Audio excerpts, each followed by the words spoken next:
O podcast que você ouve agora é uma produção da Central 3. Cristo Redentor, braços abertos sobre a Guanabara.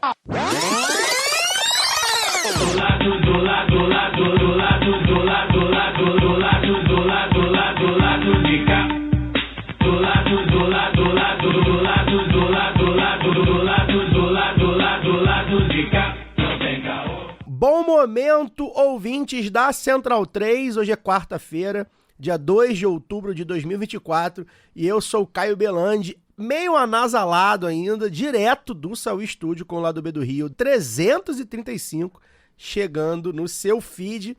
O time hoje tá desfalcado, a Luara tá de folga, tá só o clube do Bolinha, o Daniel Soares tá aqui comigo no Sauí, e o Fagner Torres Lima lá no estúdio da casa dele, via internet. Hoje a gente vai fazer um prensadão pré-eleições, que a gente costumou fazer já nos últimos anos de eleição, meio que um apanhado das pesquisas, de como tá aí as situações em algumas capitais, a gente não vai falar de todas, em algumas cidades do Rio, aqui da região metropolitana, enfim, a gente vai tentar pincelar e dar um resumo aí, principalmente das candidaturas dos partidos de esquerda, e aí é uma forma também da gente já meio que antecipar o que a gente vai falar na live da apuração, que a gente vai fazer no domingo, a partir das 18 horas, no YouTube do Lado B. A gente vai estar aqui no Sauí para, enfim, acompanhar aí a marcha da apuração voto a voto na maioria das capitais onde a esquerda tem alguma chance, seja lá também o que a gente entenda por esquerda. Fagner! Ou que a gente entenda por chance. É verdade. Fagner, olha, a gente já esteve mais contente com a eleição, né? Eu vejo que, principalmente você ter reclamado bastante, a gente participava mais disso, né?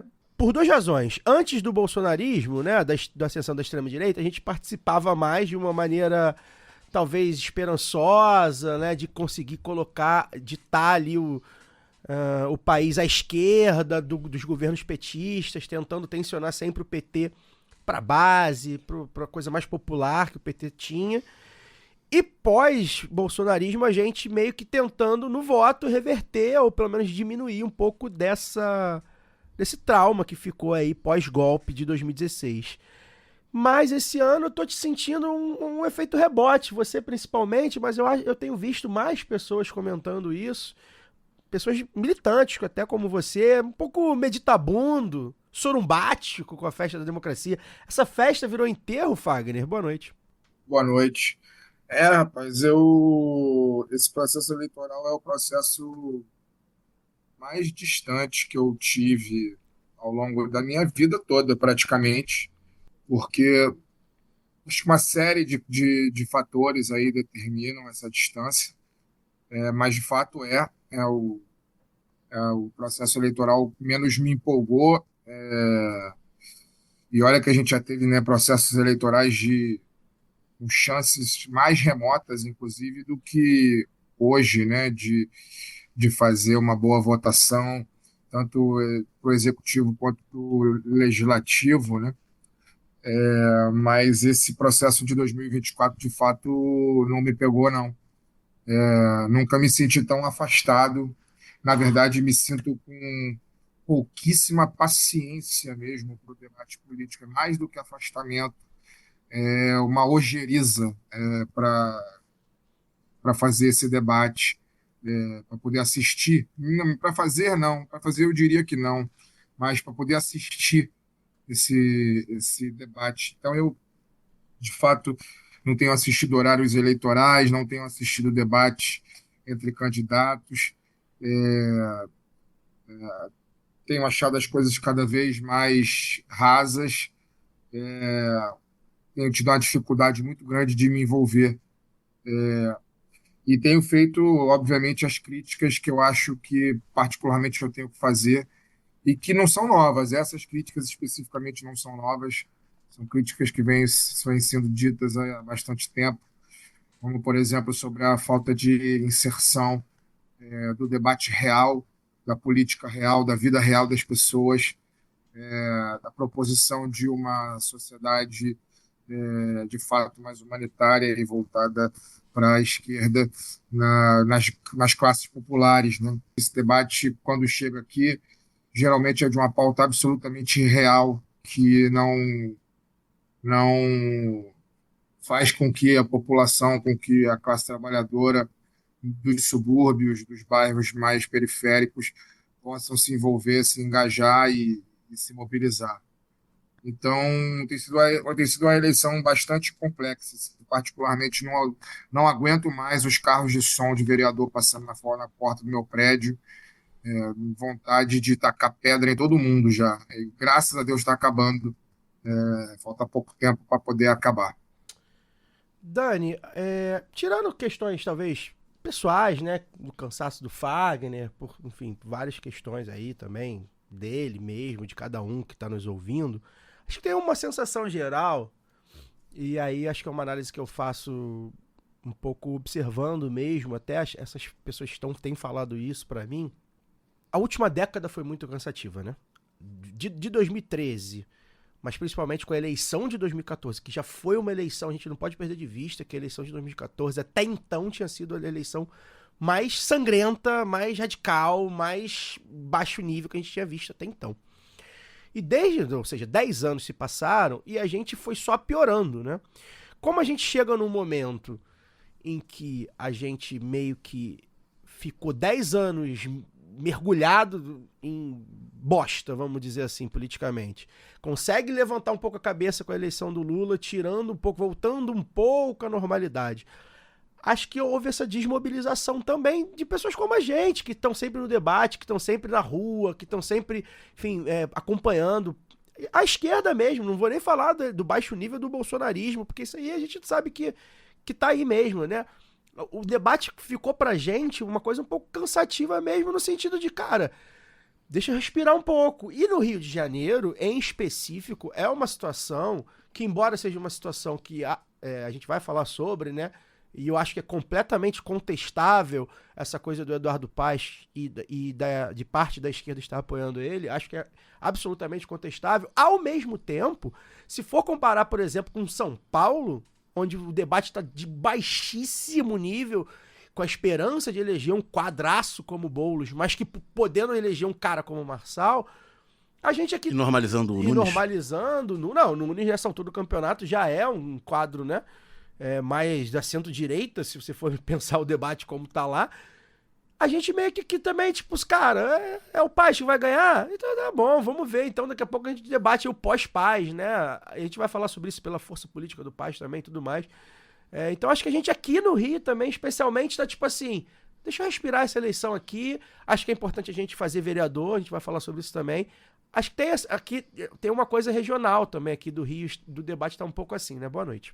Boa noite, Caio, boa noite, Fagner. Um cansaço natural depois de tantos anos, e um quadro, né, no qual parte da esquerda, né, a esquerda petista, digamos assim, né, a federação do PT, PSB, PDT também, estão fechadaços com o Paes e não arrancaram dele nem a vice, né? Tem 10 partidos na coligação do Paes e a chapa é puro sangue, né? Ele colocou um rapaz de 29 anos, que foi deputado estadual, mas foi secretário de primeiro mandato, foi secretário dele, numa perspectiva de talvez ele sair, né, para governador e tal. Então, ao mesmo tempo que a gente, obviamente, compreende totalmente a opção de quadros de esquerda de apoiar o Paes logo no primeiro turno, considerando a correlação de forças da cidade mesmo nacional, né? Não é algo que empolgue, né, de militar, né, de colocar o adesivo no peito e sair militando. Acho que nem comício ele faz, né? De comício e tal. E uma candidatura de esquerda, do resto da esquerda, que não aderiu ao Paes do primeiro turno, do PSOL, que também não é que não empolgou, não digo assim, mas acho que não disse nem a que veio em termos de estabelecer um programa alternativo, né, ao Paes. A gente recebeu Tarcísio aqui, né? A gente falou de propostas para a cidade, mas a gente não viu se refletir no desenvolvimento da campanha, de TV, a campanha, né, de corpo a corpo, propostas para a cidade de um outro programa, né? Ou de aperfeiçoamento do que o Paes eventualmente fez de bom e tal, e numa tentativa de nacionalizar a campanha que se você nacionalizar a campanha carioca, aí é que não faz sentido mesmo, né? Você não ter uma outra candidatura não bolsonarista. Então a gente pode discutir aí mais pra frente essas questões, mas acho que essa falta de mobilização é natural diante desse quadro. Fagner, você queria complementar algo? Eu queria, cara. É óbvio que não tem a ver com a campanha municipal isso, mas de certa forma também ela é fruto, ela é também acaba resultando nesse processo de desmobilização e tudo mais, né? É o fato de que nós passamos aqui ao longo desses anos todos denunciando todas as violações de direitos que que o governo fascista e o governo golpista no âmbito federal fizeram, né, com na nossa qualidade de vida, com o apoio do governo do estado e com o apoio também do governo municipal, sobretudo ali até o ano de 2020, né? E o fato da gente ter passado esse tempo todo denunciando e denunciando, tentando ganhar corações e mentes a partir da informação e do discurso, e também a partir desse discurso e a partir dessa denúncia, tendo expectativas e esperança de que as coisas fossem mudar, de que as pessoas fossem punidas pelo que fizeram, a partir do momento que a gente já vai aí para o terceiro ano, né, de um novo governo federal, e a gente viu que a política ela não foi suficiente para poder punir severamente aqueles que patrocinaram e aqueles que comandaram um governo de destruição nacional e de morte, né, de doença e de morte da população. A partir do momento que a gente viu que essas pessoas elas seguem normalmente como se nada tivesse acontecido, né, à exceção do ex-presidente da República, que atualmente está inelegível, mas a gente não sabe se isso vai continuar até 2026, né? Tirando ele e alguns peixes pequenos ali que participaram daquela tentativa golpista de 2020, né, do dia 8 de janeiro de 2023, alguns peixes pequenos que ainda porventura possam estar presos, tirando esses, né, a gente viu que ninguém mais foi punido, né, nem pelo golpe de Estado que deu, nem pelas mortes que causaram, as mortes políticas que causaram no processo eleitoral pós-golpe de 2018, depois por toda a negligência que aconteceu na pandemia. Essas pessoas elas não foram indiciadas, elas não foram julgadas, elas não foram presas, e eu acho que isso é fundamental também, é um elemento importantíssimo e fundamental para a nossa descrença e para a nossa desmobilização, para o nosso cansaço. E acho que a melhor palavra que define esse momento eleitoral, é o nosso cansaço. E a partir do momento que a gente viu que, como diz o ditado, né, que virou ditado aí na internet, né, nada acontece feijoada, a partir do momento que nada acontece feijoada, os caras roubam o país na cara dura, vendem o país na cara dura, matam milhões, milhares de pessoas na cara dura, conseguem destruir a vida de milhares de famílias, quase milhões de famílias, né? E nada acontece, e elas continuam aí, com mandato ou não, acho que não tem mandato, mas tem grana, estão aí financiando novos mandatos, e nada acontece. Bicho, ser feito de otário tem limite, né? A gente cansa. Pois é, né? A gente está falando aí, por exemplo, a gente vai falar sobre isso, né?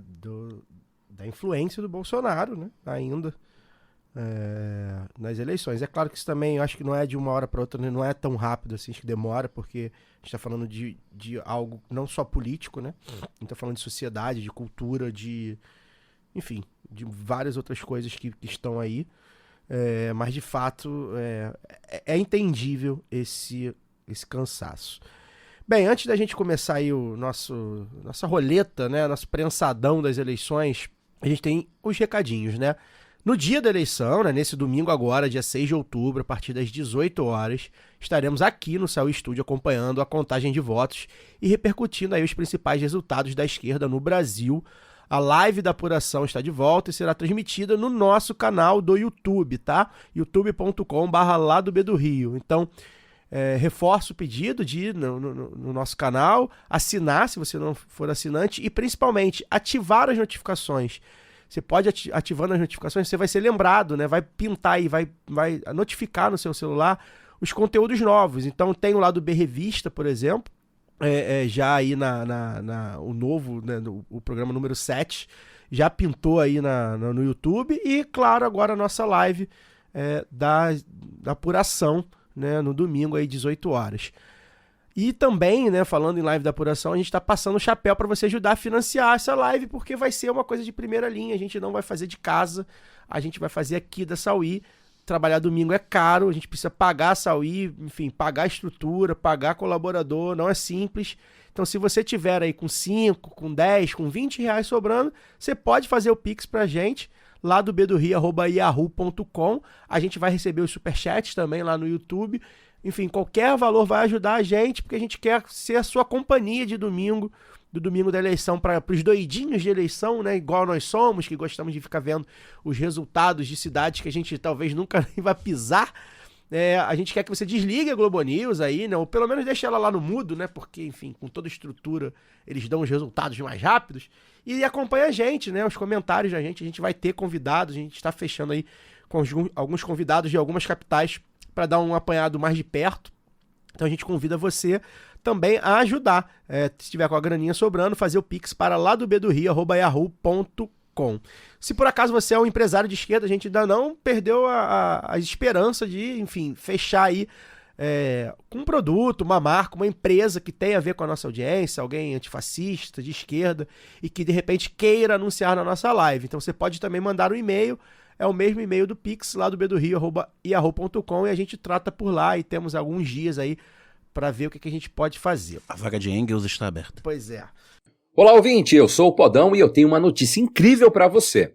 Esse podcast está participando do prêmio Melhores Podcasts do Brasil 2024 e você pode fazer a diferença. A votação já está aberta e é super fácil participar. Basta acessar o site premiompb.com.br, votar no seu podcast favorito, lembrando que você pode votar uma vez por dia. Contamos com o seu voto, hein? Obrigado pela atenção e agora pode voltar ao seu episódio. Um forte abraço e até mais! Bem, a gente vai agora ao que interessa.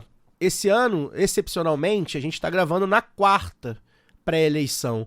Então a gente não tem os tradicionais resultados de quinta do Datafolha, né? Já é uma tradição a gente chegar aqui no estúdio e começar a pipocar os resultados do Datafolha. Você que tá ouvindo a gente na sexta, olha, já mudou tudo. Não mudou tudo, eu acho difícil, mas já pode ter algumas coisas que de fato possam ter dado alguma alterada, né? A gente vai aqui falar do ponto de vista da quarta, né? Na eleição tem aquilo, né? O Datafolha de quinta, o Boca de Urna de sábado e as eleições de domingo, né? O Boca de Urna de domingo quando fecha as eleições, né? Fecha as urnas. Então, assim, são 3 momentos muito chaves da campanha, né? E aqui no Rio, por exemplo, está acontecendo um movimento que a gente vai falar. Mas, enfim, enquanto a gente não tem esse Datafolha, e aí a gente está correndo o risco de estar um pouco desatualizados mesmo, mas a gente está confiando na tendência. As coisas costumam também ter uma tendência, né? Não são todos os lugares e todas as eleições que mudam de uma hora para outra. A gente vai começar aqui pelo Rio, né? Como a gente já falou, na segunda, dia 30 de setembro, a Quest divulgou que o Paes tinha 57% no dia 18, e aí no dia 30 caiu para 53%. E o Ramagem saiu de 18 para 20, enquanto o Tarcísio de 4 para 6%. E essa, assim como o Datafolha, é uma pesquisa que dá uma margem aí para o Eduardo Paes. São votos totais e não votos válidos, né? Vencer já no primeiro turno. Tem a pesquisa Atlas Intel, se eu não me engano, que é a pesquisa de internet, que conta, por exemplo, não tem voto nulo em branco, né? Que costuma ter 20%. Na verdade, eles dão 1,1% de voto nulo e branco, que é irreal, considerando o histórico. O histórico é irreal. A gente tem aí, mais ou menos, dos últimos anos, 6% de brancos. E por darem uma taxa tão baixa de votos nulos e brancos, o número de votos totais deles fica muito perto do número de votos válidos, né? E aí o Paes apareceria com 49% dos totais, 50,5% dos válidos, ou seja, muito próximo. da linha, o Ramagem na ordem de 30%, né, que é bem acima do que os outros institutos mostram, só que também a galera viu as manchetes, não, o Ramagem disparou e tal, porque ele vem crescendo, em todos os outros institutos o PAS vem caindo, devagarzinho, mas vem caindo, e o Ramagem numa queda, uma subida acentuada. Só que a Atlas, ela dá o Ramagem nessa faixa de 30% há 2 meses. Desde agosto. E o PAS crescendo um pouquinho a cada eleição. A Atlas tem essa fama de capturar o voto bolsonarista, principalmente porque é na internet, né? Enfim.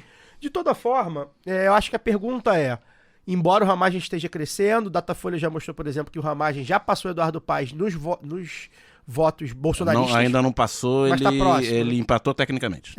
Nos votos bolsonaristas, empatou com os evangélicos. Nos votos evangélicos, desculpa. Passou nos bolsonaristas e empatou tecnicamente no evangélico. Ou seja, o Ramagem está efetivamente mudando votos do PAS, que seriam votos do PAS, nesses núcleos do bolsonarista hard.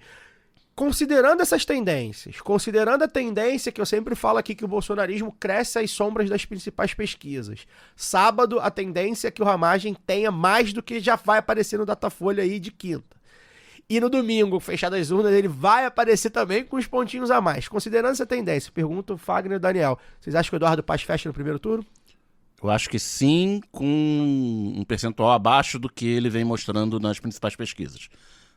Ele chegou a aparecer aí com 60%, quase 70% de votos válidos, né? Tá na casa de 60% ainda hoje, né, nas principais pesquisas.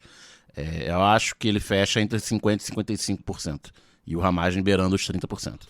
Fagner, o que você acha? Se você acha que o PAS fecha, como é que você está vendo também esse movimento que, segundo consta, o PAS está fazendo do tal voto útil, né? Ou seja, tentar capturar aqueles 5%, 6%, 7% do Tarcísio para ele, né? Para garantir a fatura. Para tentar garantir a fatura do primeiro turno.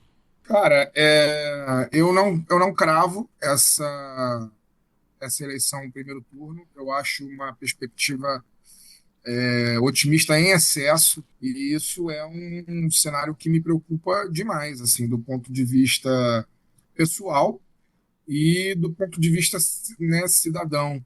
Eu não consigo levar o Rio de Janeiro com otimismo em nenhum dos cenários, né? Mas, obviamente, o cenário de um protofascista como esse Alexandre Ramagem, que é um sujeito, né, que a gente sabe do quão deplorável e de suas ligações políticas para lá de criminosas, né, com a família Bolsonaro, né?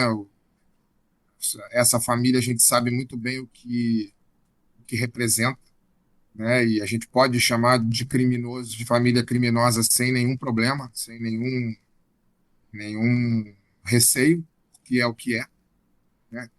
E a gente não pode, assim, descartar nada, sabe? Essa cidade é o Vaticano da Igreja Universal, é a Meca da milícia, né? E do jogo do bicho.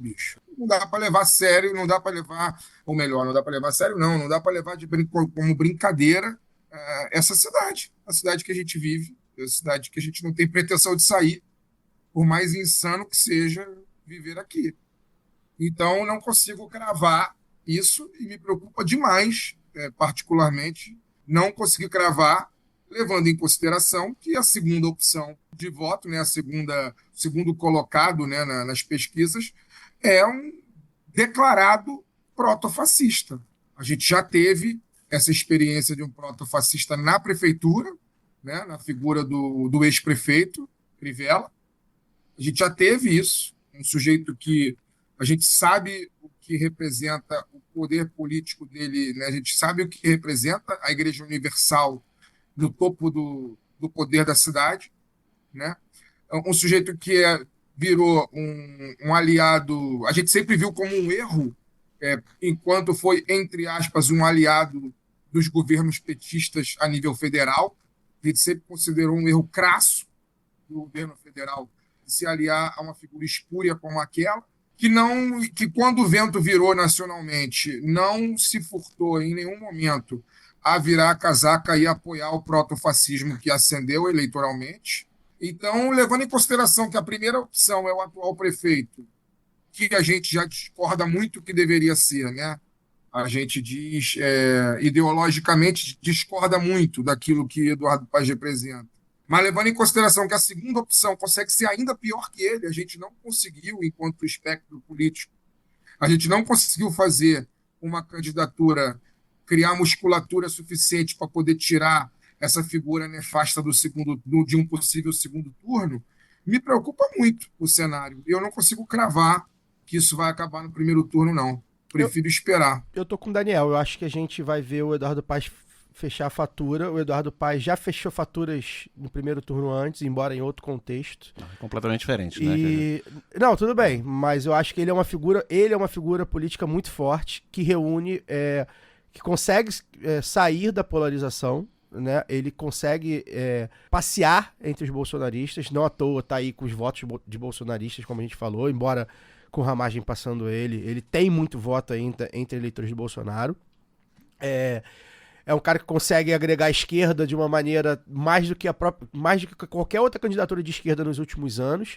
Se a gente for olhar as últimas candidaturas de esquerda, inclusive a do Freixo em 2016, eu acho que a gente vai ver mais declaração de voto e mais apoio ao Eduardo Paes atual do que às últimas candidaturas, pelo menos desde 2012, talvez.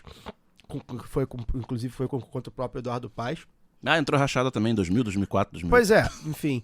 Então, ele é um próprio movimento político muito interessante, ainda muito localizado aqui no Rio de Janeiro, claro, com dificuldades, inclusive, para ir para outros lugares do Rio, para o interior do Rio, que é onde a banda toca de forma diferente. Mas ele é um cara que consegue a coisa meio getulista, meio peronista, né? O cara é de esquerda, o cara é de direita, o cara é católico, o cara é crente, o cara é de religião de matriz africana, o cara é meio que... tem todos os perfis dentro do... Eu tô falando entre apoiadores mesmo, não só entre eleitores. Entre eleitores faz parte. Mas eu digo entre apoiadores, pessoas apoiadores que estão declarados. Ali. Pois é, então é o cara que posa com o Tony de Paula, é o cara que tem no partido dele o Átila Nunes, que é um defensor da causa... das religiões de matriz africana. É um cara que ele tem gente de esquerda, personalidades de esquerda, personalidade de direita, enfim, eu acho que ele consegue passar por isso e, portanto, eu acho que ele é um cara que tem totais condições de vencer o bolsonarismo, inclusive porque eu acho que a candidatura do Ramagem, parece que tem bolsonaristas, os bolsonaristas aí andaram reclamando da própria participação do Bolsonaro na candidatura do Ramagem. Eu acho que a candidatura do Ramagem é uma candidatura que não tem nada a perder, então não é uma candidatura que o Bolsonaro, eu acho que colocou todas as fichas de fato. Acho que é mais fácil, de repente, dele colocar as fichas, por exemplo, em Duque de Caxias, que é um lugar onde o Washington Reis foi um aliado muito importante para ele, inclusive foi lá onde teve a questão da fraude das vacinas e tudo mais. Então eu acho que ele meio que jogou o Ramagem lá para ver qual é. Se ele quisesse ganhar a eleição mesmo, de fato, mas aí com muito a perder, ele teria colocado pelo menos o Flávio para competir. O Flávio que teve uma votação expressiva, embora não tenha ido pro segundo turno, uma votação expressiva em 2016. Expressiva para época. Para época, ainda era num partido pequeno, pré-Bolsonaro presidente. Teve 16%, se eu não me engano, 14%. Enfim, já era... Ou seja, se ele quisesse de fato colocar os bolsonaristas mobilizados, ele teria colocado o Flávio, que cogitou. O Flávio cogitou, o Carlos que teria dito que não queria, né? Então, assim, acho que eu também tô vendo com cuidado essa coisa do Bolsonaro querer ganhar no Rio de Janeiro. É claro que ele quer ganhar. Eu acho que ele tá testando essa coisa do outsider, como foi com o Witzel. Acho que é diferente, porque o Ramagem já é uma figura que tem com ele já participou da administração pública, já é deputado, então já tem coisa para responder. O Witzel era diferente, o Witzel de fato era um outsider, o Ramagem não acontece, então acho que o Bolsonaro tá tentando isso com o Ramagem, e aí o jogo do Paes é mais duro, é mais difícil. Eu acho que o Paes tá em totais condições de ganhar o primeiro turno. Tem a máquina, né? Tem a máquina, e vou além, assim, ao contrário do Fagner, embora é óbvio que será muito desgastante se tiver um segundo turno Eduardo Paes e Ramagem, óbvio, ainda assim eu vejo o Eduardo Paes com totais condições de ganhar como ganhou contra o Crivella. Então eu acho que, assim, pensando no cenário eleitoral do Rio de Janeiro, eu acho que não é o pior dos cenários. Eu acho que a gente já teve cenários piores, que foi Crivella contra Paes em 2020. Foi muito pior pra gente. Muito pior, porque a gente precisou apoiar o Paz em 2020 sem concessão nenhuma do Paz. O Paz não fez concessão nenhuma. Hoje, malha, ele fez algumas concessões, que Secretaria de Urbanismo com a nossa amiga Tainá de Paula, ele faz ali uns acenos à esquerda, enfim, discretamente. Ele foi uma figura fundamental para a eleição do Lula, querendo ou não. Então, assim, eu acho que o Paz versus Ramagem que possa vir em 2024 é um cenário menos grave do que a gente viu o Crivella versus Paz de 2020. Então também eu não me desespero por isso. É claro que será muito cansativo, vai baixar o nível, provavelmente o Bolsonaro vai entrar muito na campanha, e aí talvez, não sei como é que se o Paz também está preparado para esse segundo turno, acho que eles já contam também para fechar a fatura logo, eles querem acelerar por isso, que é mais gasto, mais desgaste, mais tudo. Mas eu também não estou preocupado com o Paz versus Ramagem, para ser muito sincero. É claro que segundo turno é outro jogo, e eu tô de acordo, mas eu acho que a gente vai ficar ali mais ou menos 60-30, 50 e pouco a 20 e pouco, até porque as candidaturas de direita não decolaram, isso foi um problema pro Ramagem também. As candidaturas parceiras dele, da do Amorim, que tá indeferida de novo. Sim, as demais, a do Marcelo Queiroz não decolou, né? O próprio Tarcísio, eu acho que o Tarcísio... Acaba sendo muito... Como o PP e União Brasil tem muito tempo de TV, porque tem bancadas grandes, né? Acaba sendo muito tempo de TV para ajudar a bater no país. Pois mas poderia ser tempo se tivessem composto os dois partidos, ao invés de terem lançado o Queiroz e o Amorim, seria mais tempo de TV pro coisa também. Então, acabou que a tática acho que não deu muito certo. Agora, é claro, e é o que eu tenho falado, a gente tem que ficar de olho, porque já tem zap disparado, né? Vai ter pregação pra cacete no sábado e no domingo nas igrejas, vai ter disparo de zap. O discurso tá posto, é social, paz à esquerda e tudo de que não presta. Exato. Então, e fala de segurança. Pois é. Então é óbvio que a gente vai ficar de olho, mas eu de fato acho que o Paz, se não ganhar agora, ganha no segundo turno,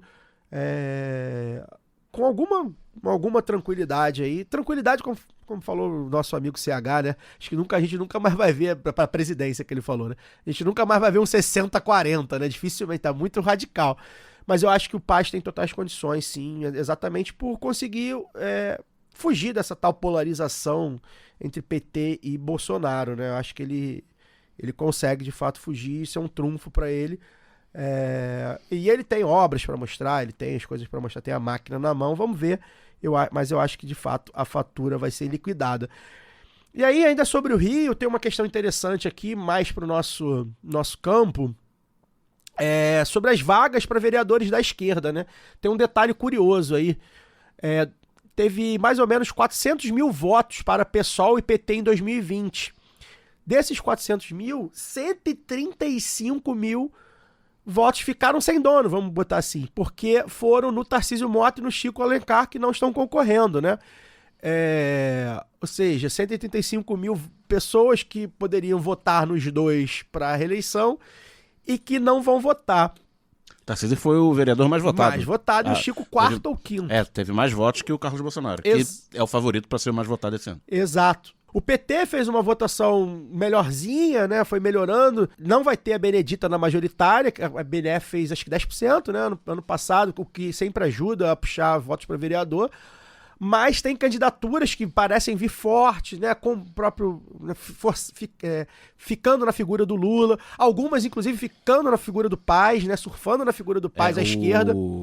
Na última eleição, o PSOL fez 7, né? Como você falou, a maior bancada junto do Republicanos. E o PT fez 3.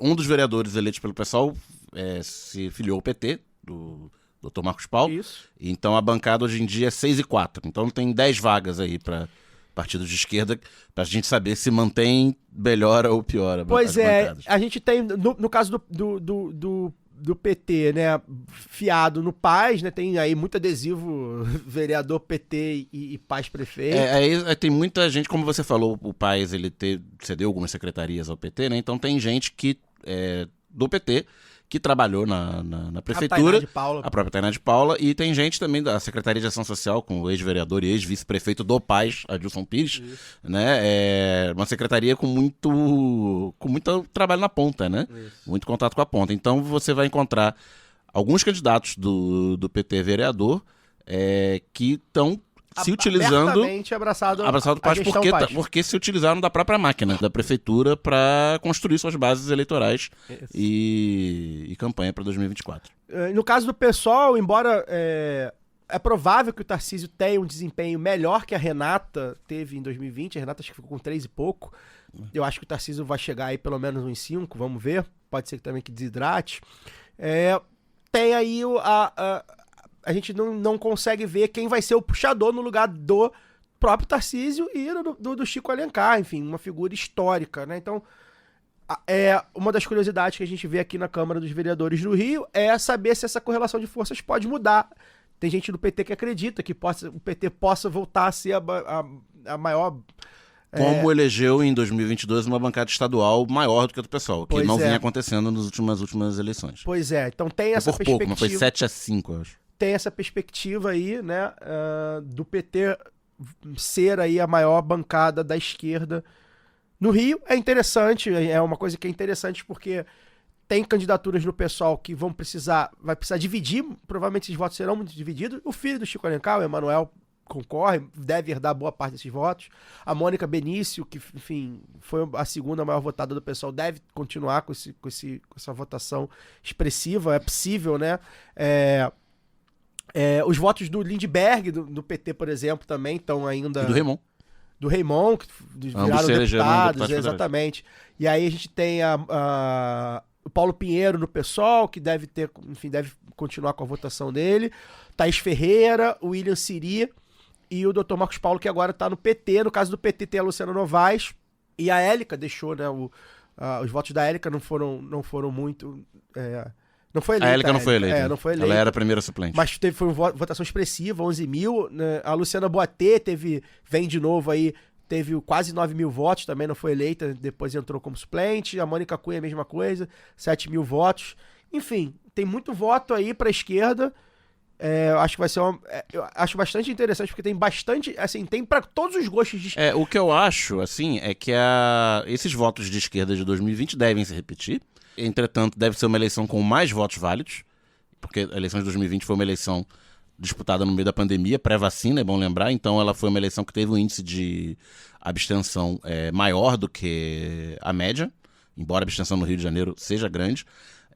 E o eleitorado de esquerda, que vota em esquerda para vereador, costuma ser mais mobilizado, né? Então, não necessariamente as pessoas que deixaram de votar em 20 vão votar agora, teriam uma preferência, uma propensão a votar na esquerda. O que eu acho é que a disputa, pelo que eu estou vendo da campanha, está sendo muito entre esses votos que já são da esquerda.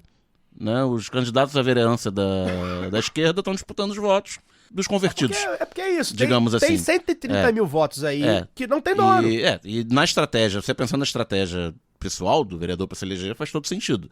Né? Você pensando na estratégia de esquerda para aumentar a representação na cidade, a gente não vai sair do lugar. Vai, no máximo, conseguir reprisar as 10 vagas. Mas isso aí é também um trabalho de longo prazo. O que eu acho que o PT pode acontecer com o PT de ampliar essa bancada e talvez, como você falou aí, o próprio PT tem essa expectativa, né, de voltar a ser a maior bancada de esquerda, não apenas roubando votos do pessoal, com algumas candidaturas que têm perfil para isso, como a própria Maíra do MST, que a gente entrevistou aqui, algumas outras. Inclusive candidaturas que eram do pessoal, como a Mônica Francisco, etc.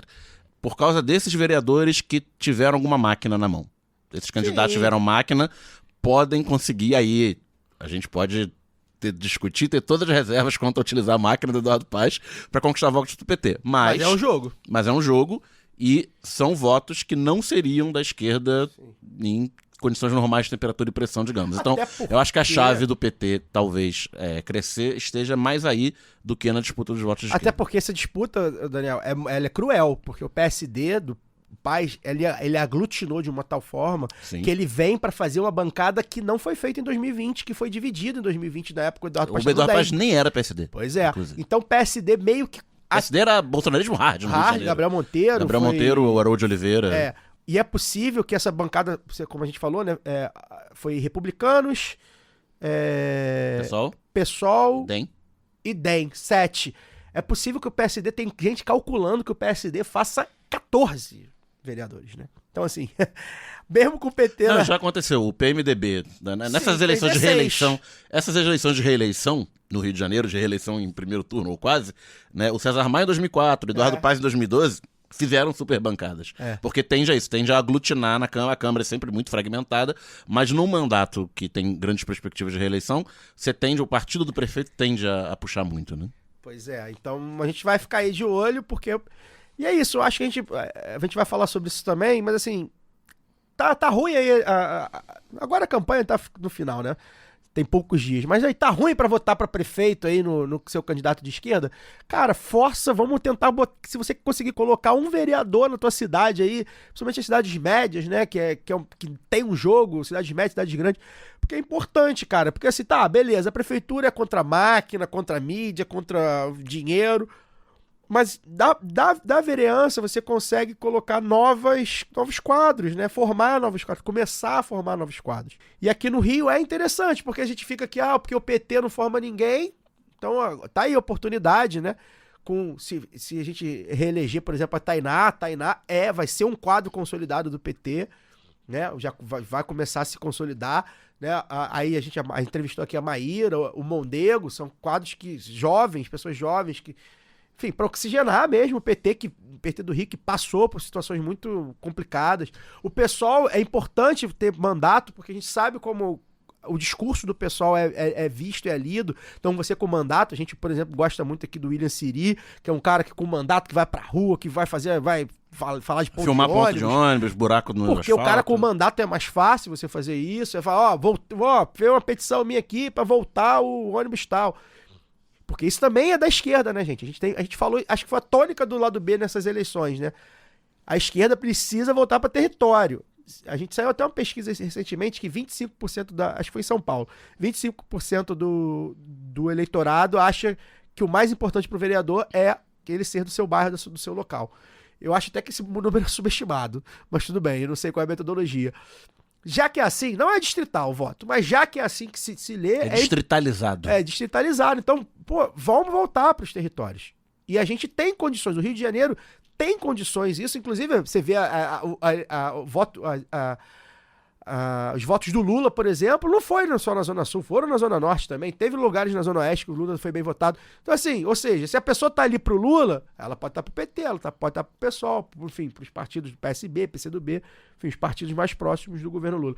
Fagner, quer falar alguma coisa sobre vereadores ou podemos passar pro próximo bloco? Só dizer que eu acho que a gente tem muitos bons nomes, assim, para escolher para vereança esse ano. A gente tem muitos bons nomes. Então, é escolher e torcer, porque os nomes são, eu acho que até mais nomes do que nas últimas eleições. Nesse aspecto, eu acho que o cenário é mais positivo. Eu também acho, e eu acho que também, considerando o Rio de Janeiro, considerando a falta talvez de um puxador de 100 mil votos, ou de 80 mil votos, como foi em Tarcísio e Chico, eu acho que é importante, de repente, você tentar pegar alguém com chance mais real ali, joga ali, né? Tem umas notícias sobre quem teve mais votação e tal, porque é importante, porque de repente, por exemplo, o pessoal pode sofrer disso e não eleger gente, porque... Por causa da cláusula de barreira de votação pessoal, né? Lembrando a galera que o voto proporcional, né? Os partidos conseguem vagas de acordo com as suas votações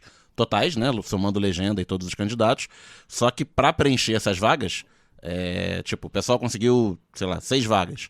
Ele tem que ter 6 candidatos, no mínimo 6 candidatos que tenham tido votações individuais, né, maiores do que 10% do quociente.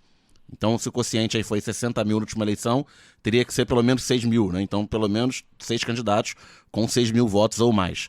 Então, para tentar dividir isso aí, né, de uma forma que mais candidatos consigam ter mais do que o mínimo. Em todas as eleições até agora, desde que essa regra existe, os partidos de esquerda não perderam eleitores por causa disso. Curiosamente, quem perdeu eleitos por causa disso foi a própria extrema-direita, né? Porque na onda bolsonarista a legenda acabou sendo muito votada e eles não, em alguns estados, até aconteceu no Rio de Janeiro de 2018, o partido bolsonarista de ocasião não conseguiu preencher todas as vagas. Pois é. Peço licença para dar uma pausa no programa e apresentar os nossos parceiros. O sorteio para apoiadores e apoiadoras do lado B é um oferecimento da Camisa Crítica. Ouvinte tem 10% de desconto no cupom LADO B no site www.camisacritica.com. Tem lojinha física da Camisa Crítica no Sol e Sombra, bar que fica no bairro Bela Vista, em São Paulo. Já aqui no Rio, tem no armazém do MST, na Lapa, e na livraria Leonardo da Vinci, no centro.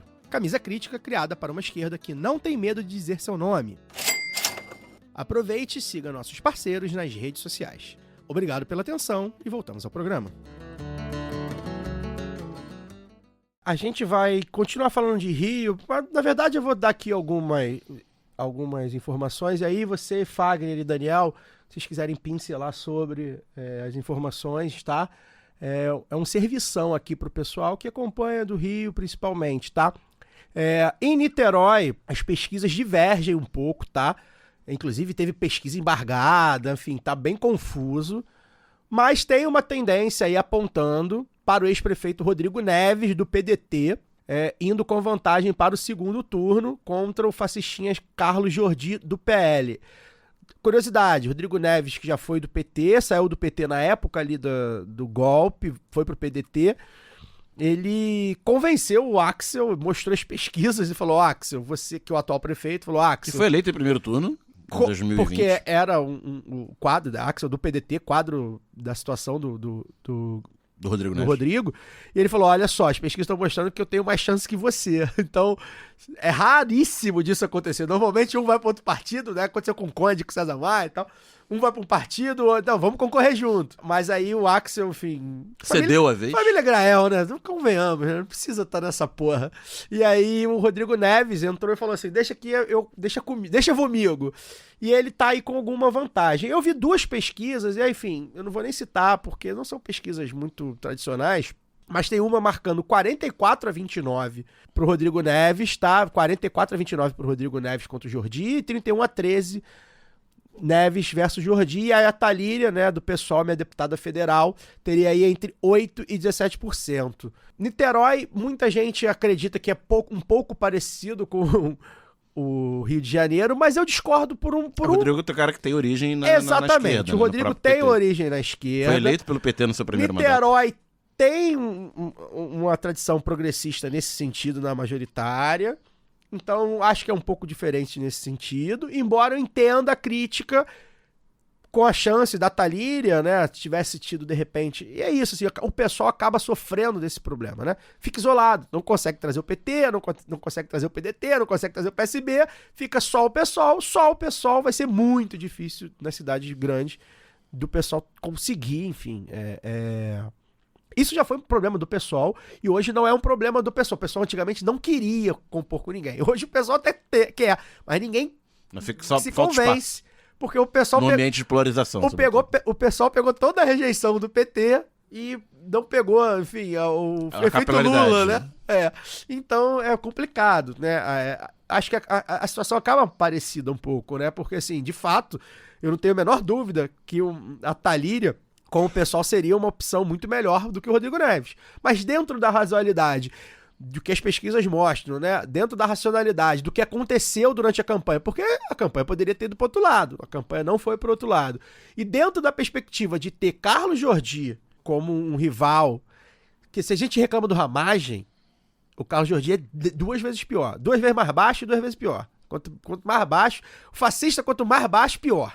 É entendível também Niterói que tenha tido esse movimento, embora eu faça essa ressalva. Não eu vi muitos ouvintes falando, igual Paz aqui e tal. Acho que não é igual Paz, acho que tem diferenças, mas é entendível, é o pragmatismo.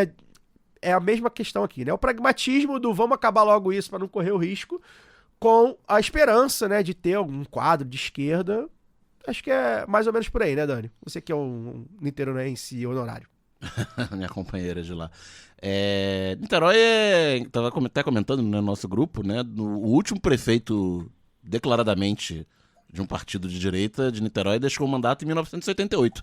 Desde então só deu PDT em várias eleições, né? Na época que o PDT era inclusive mais à esquerda. Exatamente, né? Na época do Brizola ainda. Jorge Roberto Silveira foi eleito para 4 mandatos em Niterói, cada vez menos à esquerda, né? Quanto mais recente o mandato, menos a esquerda foi. Adolante foram 4 mandatos com um interregno do João Sampaio, que foi indicado por ele em 92, quando não havia reeleição, e do Godofredo Pinto, do PT, que era vice dele, eleito na chapa dele em 2000. O Jorge deixou o mandato em 2002 para concorrer a governador, o Godofredo assumiu, foi reeleito em 2004 e em 2008 o Jorge voltou. E com essa característica do PDT ter cooptado a direita fisiológica tradicional, né? Em Niterói e adotado muitos hábitos dela. Mas, ainda assim, a cabeça de chapa era teoricamente centro-esquerda. E em 2012 o PDT perde para o Rodrigo Neves, o Rodrigo no PT. 2012 foi o último ano desse país. Aí a gente foi olhando as eleições de 2012 e foi o último ano desse país. O Rodrigo foi PT-PDT em Niterói. O Jorginho fez um mandato bastante complicado, o último mandato dele, não concorreu à reeleição. Tinha a história que ele estava em câncer terminal. Não, em Miami, que ele morava em Miami. Ele administrava Niterói a partir de Miami, ele estava em câncer terminal, tá vivo até hoje. Câncer terminal mais longo de todos 12 os anos tempos, de câncer né? terminal, não concorreu. Hoje. Não concorreu à reeleição e lançou acho que o Felipe Peixoto na época, Acho que sim. que era do PDT, e o Rodrigo ganhou pelo PT. Então você vê um segundo turno PT-PDT. 2012. Podem pegar eles as eleições de 2012, gente. 2012 foi E o nessa último. época teve o Serafini também. O Serafini teve uma boa votação, foi terceiro colocado com uns 10%, mais ou menos. E aí, o que se falava do Neves hoje, falava-se na época com ele no PT. E aí depois teve impeachment, aquela coisa toda. Ele saiu do PT, mas o PT não saiu do governo, ele saiu para se viabilizar para a reeleição pelo Partido Verde, se eu não me engano, em 2016, e chegou em 20 filiado ao PT. Mas acho que você falou, fiz aqui um apanhado histórico, mas não tem muito mais o que dizer, é isso, né? Você tem uma centro-esquerda que herdou uma estrutura na qual a direita fisiológica na cidade está cooptada, está nos espaços de poder, com todas as coisas nefastas que isso traz. Então você tem uma esquerda que discorda disso e tenta trilhar um próprio caminho, mas no atual Brasil polarizado, essa polarização se reflete nos territórios, fica sem espaço, né? O pessoal ele tem a rejeição, você definiu muito bem, ele pega a rejeição que o PT tem de determinado segmento da sociedade, não consegue comunicar com esse segmento e não tem espaço para crescer no campo progressista, onde o PT evidentemente é majoritário. E aí, lendo a conjuntura, né, como a gente fala aqui do Eduardo Paes, que o pessoal brinca, né, o malvado favorito, eu não gosto nem de usar isso, mas enfim, a gente sabe das questões do Eduardo Paes, a conjuntura em Niterói aponta para isso, e aí é muito simples, basta você olhar pro lado, né? Em São Gonçalo, o atual prefeito, Capitão Nelson, do PL, ele nada assim de braçada e deve levar no primeiro turno, né? Sem ter feito absolutamente nada. As pesquisas mostram, né? Aquelas pesquisas, né? Que não são exatamente governo, mas tem pesquisa que mostra 80% do Capitão Nelson, que ganhou por, sei lá, 20 mil votos. Em 2020, do próprio Dimas. Foi menos de 1%. Menos de 1% do Dimas Gadelha, que tá do PT, que aparece lá embaixo, não emplacou. Enfim, então aí você olha, você de Niterói, olha pra São Gonçalo e fala, porra, São Gonçalo é Capitão Nelson, né? O Rodrigo Neves não é tão assim. É isso também, repito, gente, a gente fala pra um público aqui bastante amplo, principalmente na época de eleição. Pode não parecer, porque a gente fala pra bolha e tal, mas tem uma galera, cada um pensa de um jeito. Se você é pragmático, beleza. Eu acho que a gente tá eu tô muito tranquilo com o pragmatismo na atual conjuntura de bolsonarismo, de Carlos Jordi, de Alexandre Ramagem, de Bolsonaro aí solto e tal. Se você acha que é importante, inclusive mesmo que não tenha condições viáveis, mas que é importante dar uma votação expressiva para quadros que eu gosto muito particularmente, que são quadros muito importantes da esquerda, caso da Thalíria, do Tarcísio e tal, eu também acho que você tá certo e é o que eu faço, e é o que eu vou fazer e o que eu faria nesses casos.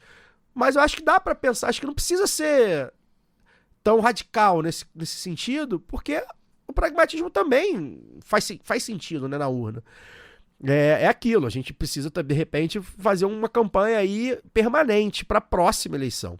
E aí, Itaboraí, mesma coisa, né? O Marcelo Delaroli, que curiosamente foi apoiado pelo Quaquá em 2020 e agora tá no PL. Ele tava no PL, inclusive, em 2020. Já tava no PL, só que o PL não era... O Bolsonaro não tava no PL. O PL não era Bolsonaro. Ele deve ser reeleito aí também, pesquisa com 70 e poucos %. E aí, falando no próprio Quaquá, né, do PT, deve ser novamente prefeito de Maricá, vai voltar aí substituindo o Fabiano Horta. As pesquisas também apontam por uma surrinha, dando continuidade à gestão petista aí que vai fazer desde 2004, é isso? Acho que é desde 2004. 4, 8, 12 e 16. Então 2008. 8, 12, 16, 20. Isso. Só para poder elencar e complementar a informação, né, que a gente falou agora há pouco de São Gonçalo, Em 2020, a diferença entre o Capitão Nelson e Dimas Gadelha foi de 5.908 votos. Tá? O Capitão Nelson teve 50,79% dos votos e o Dimas teve 49,21%. Essa foi a diferença. Em 2020, a principal plataforma eleitoral do Capitão Nelson era o que ele chamava de a volta do carro da linguiça, que nada mais é que o grupo de extermínio. Capitão Nelson, que boatos dão conta, enfim, bastante complicado a fama dele. Na Baixada, né, enfim, a Baixada, o negócio é doido também, né? O candidato do PT em Nova Iguaçu, Tuninho da Padaria, que andou aí em algumas pesquisas mostrando algum fôlego, tem ficado para trás. Na última pesquisa IPEC mostrou que o Dudu Reina do PP tem 33%, o Clébio Jacaré do União Brasil tem 14%, e aí o candidato petista apoiado pelo ex-prefeito Lindbergh tem 9%. Mas tá na briga porque é o seguinte, o tal do Clébio Jacaré, joga aí depois no Google, vocês vão saber. Quem é do Rio, de repente, até já sabe. Ele tem uma ficha corrida extensa, porque, por exemplo, ele foi candidato em 2022 a deputado e ele declarou 15 milhões de bem, sendo que 5 milhões em dinheiro vivo. Normal. Quem não tem 5 milhões debaixo do colchão? Pois é, e ele teve a candidatura indeferida aí pra esse ano, parece que recorreu, tá sob recurso, ou seja, a coisa pode mudar. Eu vi um carro outro dia aqui na Zona Sul, eu vi aqui com a campanha do Clébio, o Jacaré, com um jacarezinho, é o símbolo dele. Eu vi também, um vereador e o Clébio Jacaré aqui no catete. Enfim. Singelo, né? Muito singelo. Bonitinho o Jacaré. Cara, depois joga aí, Clébio Jacaré, figuraça, enfim...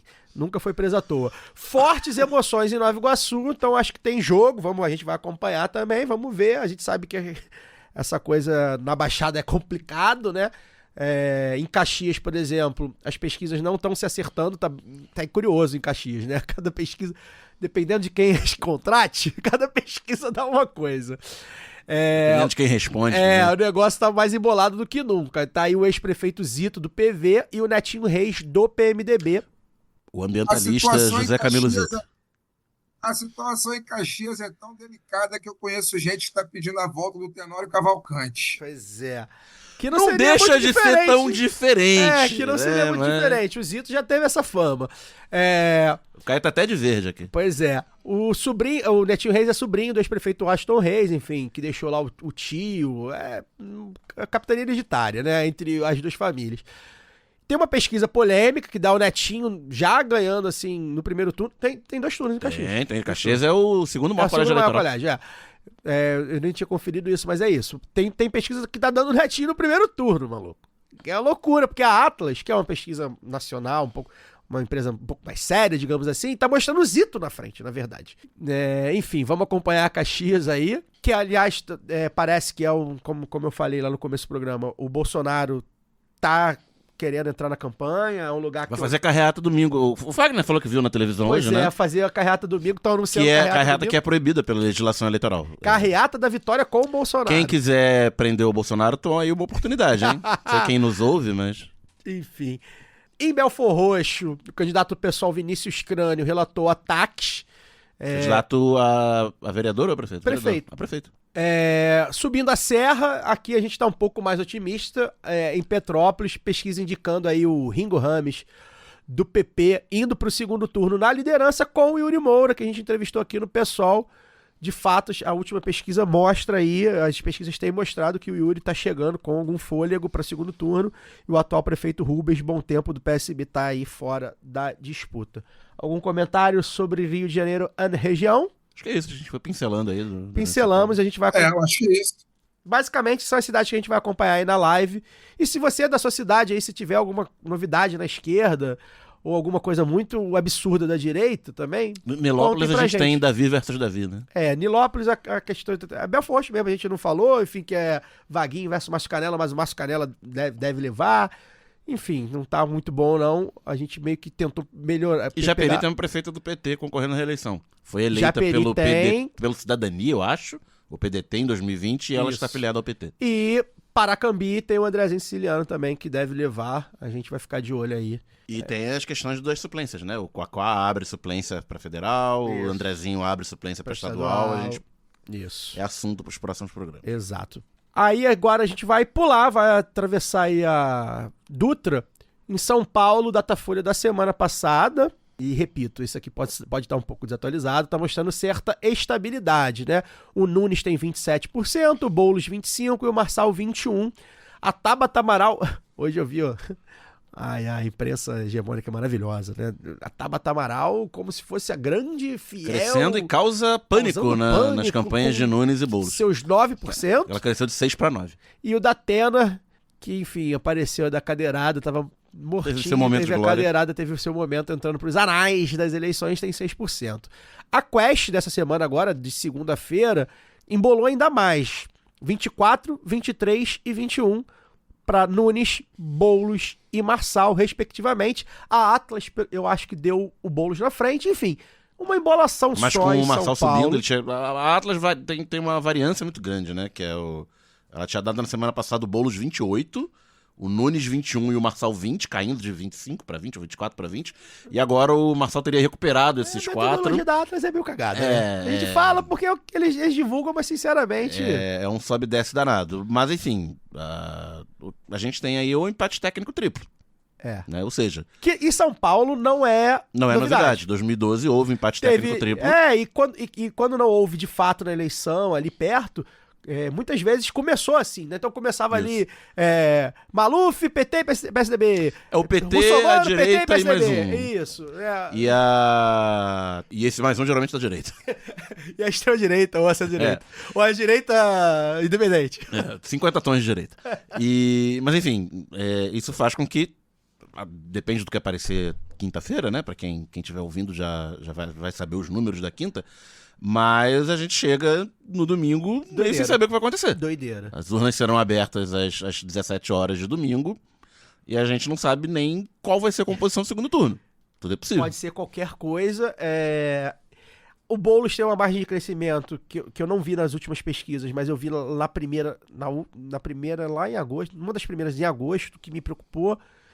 E que parece, eu não vi depois, não consegui obter o relatório, mas que parece que é uma tendência, que ele não está conseguindo os votos dos eleitores que declaram do Lula em 2022. A preferência pelo PT, que é uma parcela de 20 e poucos %, e os votos do Lula, que é 50 e poucos %. E ele não passa dos 50%, né? Eu acho isso preocupante, eu acho que... Sobretudo para um segundo turno. Sobretudo considerando o número dele, que não é o 13. Eu acho que esse é um fator que...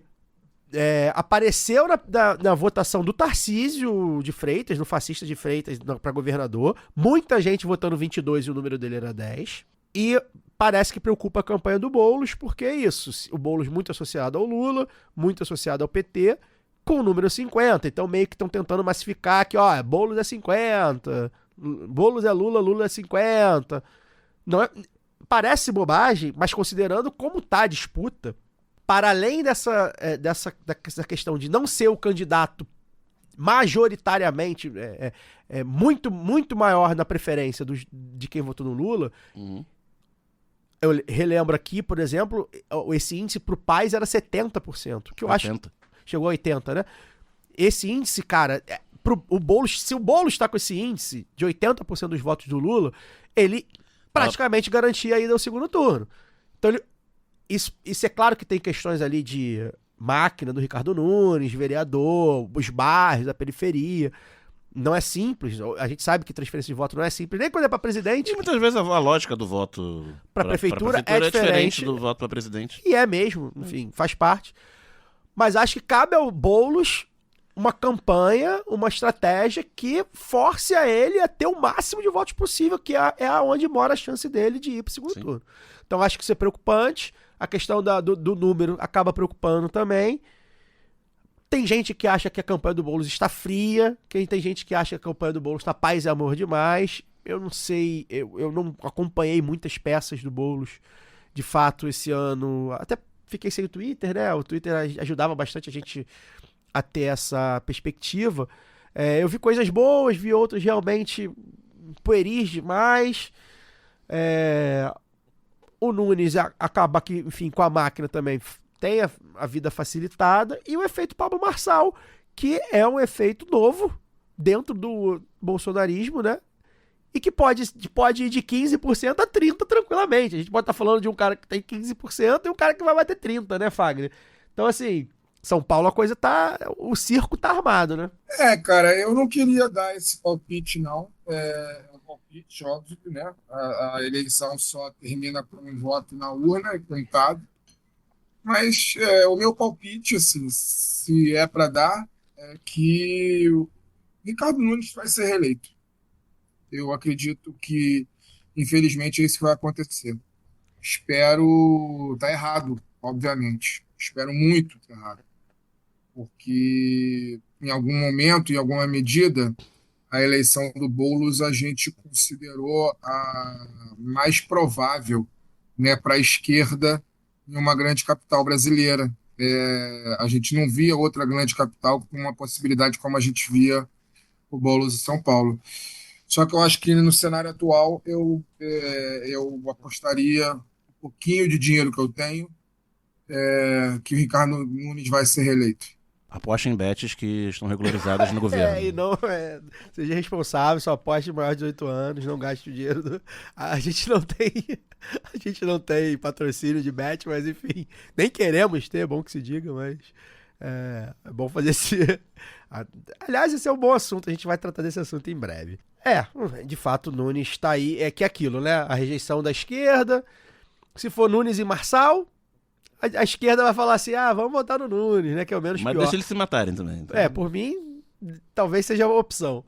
E se for Boulos e Nunes, de fato, a rejeição da esquerda é muito forte, a máquina e tudo mais.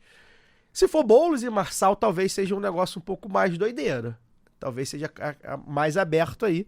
E vamos ver como é que vai ficar também essa questão da Tabata, que de fato ela tem uns votinhos ali que podem ir pro Boulos, e vamos ver se no final das contas... Tá tendo uma campanha de voto útil também. Vai ter que ter essa coisa do, porra, se não for eu, não vai ninguém e tal. É normal também, faz parte. O pessoal se melindra muito, né? Eu lembro que, o Ciro, a Tabata, porque o PT faz isso, porque o Ciro faz aquilo. Gente, isso faz parte. Teve com Brizola e Lula em 89, vai ter sempre. Faz parte do convencimento. Acho que depende. Tudo acho que depende. Tem circunstâncias que vale a pena fazer essa troca, tem circunstâncias que não. Então... Hoje eu recebi num grupo um vídeo do Renan Ferreirinha, o secretário municipal de educação, falando do voto útil, se dirigindo aos eleitores do PSOL para... Eu falei, mas o Ferreirinha! Logo eu, provavelmente Ferreirinha, odiado do secretário. Ele consolidou o voto pro Tarcísio hoje. Logo o filhote de Lema. Aí não, né? Bota, tem quadros do PSD. A cara de Janotinha. Tem quadros do PSD. Quadros do PT, né? Não. Tem um monte de quadro do PT, então tem um monte. Enfim, agora a gente também vai acompanhar aí alguns resultados das eleições na live. Então a gente vai aqui fazer um balanço aí pré-live, né? De algumas cidades em que partidos de esquerda estão competindo com alguma chance. E aí, Fagner e Daniel me interrompam também para fazer as suas ponderações, né? Em Porto Alegre, cara, Porto Alegre realmente é inacreditável. Segundo a Atlas Intel desta semana, enfim, lembrar aí sempre que a Atlas Intel, essa metodologia meio cagada, o atual prefeito Sebastião Melo do MDB tem 32% dos votos. A Maria do Rosário do PT tem 28% e a Juliana Brizola do PDT com 22%. Esse cenário é excelente. Em tese, disputando para ver quem vai ao segundo turno com o Melo. Pois é. Se ele for de verdade, a Maria do Rosário e a Juliana tem 50%, Samadas. Consta que a Juliana Brizola e o PDT não são exatamente garantido que os votos vão para a esquerda. Ainda assim. Porque o nome Brizola é muito forte, o PDT gaúcho deveria ser uma coisa um pouco mais à esquerda, né? A gente sabe que, sei lá, o PDT de outros lugares não. Mas, enfim, a gente sabe como que virou o PDT. E tem campanha da Juliana Brizola falando que ela tem que ganhar os votos úteis porque ela bate o Melo no segundo turno por não ter a mesma rejeição do PT. Pois é. Na Quest do mês passado, a diferença era um pouco maior, né? O Melo tinha 41, a Rosário 24 e a Brizola em 17. Com 17. Cara, primeira coisa que comentaram de Porto Alegre quer saber se o Brasil mergulhou no fascismo mesmo? A nova república faliu, ruiu.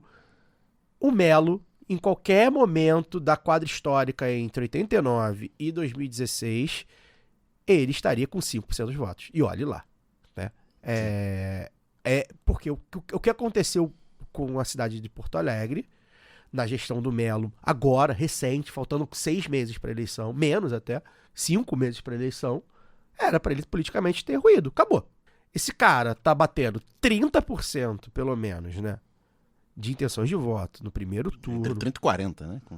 Com chance real, dependendo da pesquisa, de fechar no primeiro. Embora ele não seja um bolsonarista full, digamos assim, é um mas cara... fez a campanha em fez, totalmente baseada é um cara de direita e tal, mas que é mais um oportunista do bolsonarismo do que um bolsonarista full, né? Não é um Marcel Van Hatten. Tem vice do MBL, tem gente sim. de Brasil Paralelo na gestão. Sim. Faz uma gestão... Ele aderiu, legal. Faz uma gestão ao feitio. Mas é mais um adesista do que um bolsonarista full. Mas a gestão dele não é tão diferente de uma gestão full. Não foi. Mas meu ponto é que se ainda fosse um bolsonarista full, a gente... No discurso. A gente teria ali, tem 30% do país é fascista, né?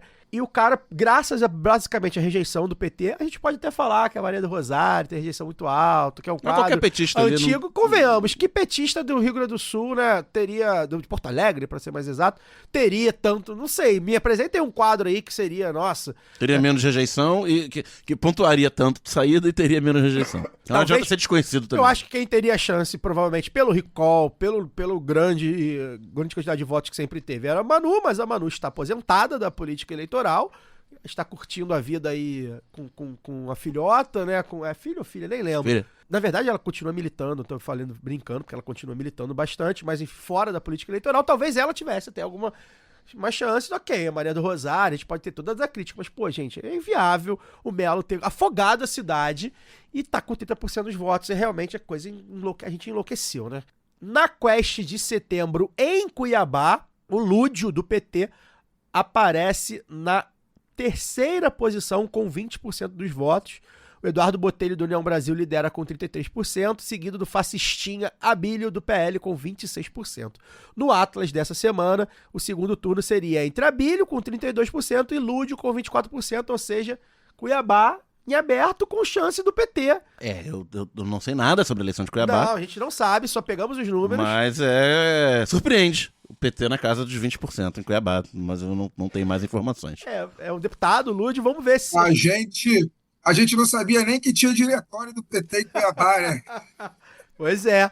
Que dirá um candidato com essa porcentagem de votos a essa altura dos acontecimentos do Brasil de 2024. Pois é. Mas é uma excelente surpresa. É óbvio que eu falei de brincadeira, com todo o respeito aos nossos amigos petistas de Cuiabá. O PT de Cuiabá não é muito diferente do PT do Rio, se tratando de representatividade, né? Mais. O PT do Rio não bota 20% para mais de 20 anos. Exatamente. Foi uma brincadeira. Né? A gente aqui nunca teve um governador. A gente teve o governador que a gente teve do PT, que foi a Benedita, que entrou como vice do Garotinho. A gente nunca conseguiu eleger um prefeito do PT, por exemplo. Então, é óbvio que é uma brincadeira que eu estou falando com relação ao PT de Cuiabá. Mas é uma grata surpresa, né?